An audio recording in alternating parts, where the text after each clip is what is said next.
Justin Fields after Ohio State's win over Michigan State on Saturday night. It's late. We're looking for light. Doug Lesmerises, Nathan Baird, Stephen Means. Nathan, what's your grade for Ohio State's 6-0 quarterback?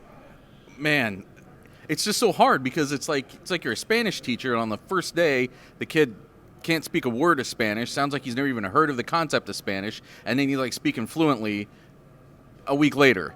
And how do you explain all that in one grade? I don't know. I guess I'm going to go B.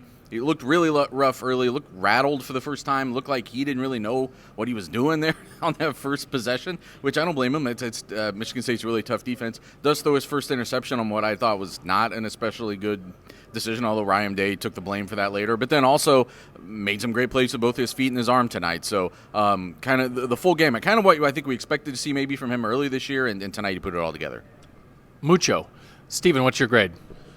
206 yards passing, 61 yards rushing, but I'm going to give him a B- because you threw an interception that you didn't really have to throw. It was a bad throw. That's what it boils down to. Ryan Day can say it's his fault. Justin Fields can say it's his fault. At the end of the day, it was a bad throw, and this is the first time this season where Justin Fields has looked like a first-year starting quarterback.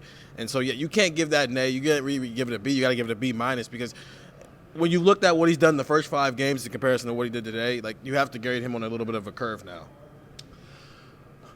So here's what I think. I think changed my grade in the middle.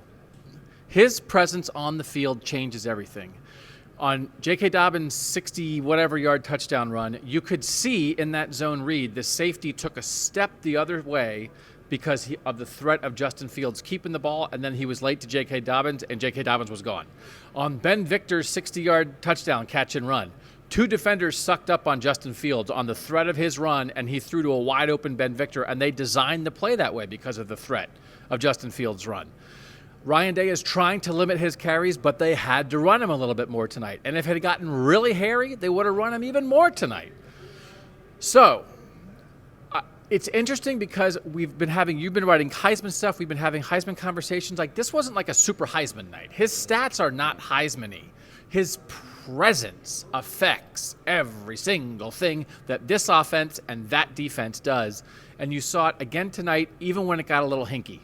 So I'm going to give him, for his presence, I'm going to give him an A-. He did throw a bad pick. He did look confused early. Agree with all of that. But I think of all the games so far, of course, it was the toughest game. If you take him off that field, if you drop Chris Chugginoff or even a better backup, if you drop Matthew Baldwin in that game, that's a really different game because him being there affects the defense on every snap. And I think for that, it's like you get a great part of it showing up. You get 5 points out of 5 for class participation. His participation grade, very high. Nathan, Stephen, Doug, bye week ahead. No bye week for us. Many stories, many videos, everything at cleveland.com.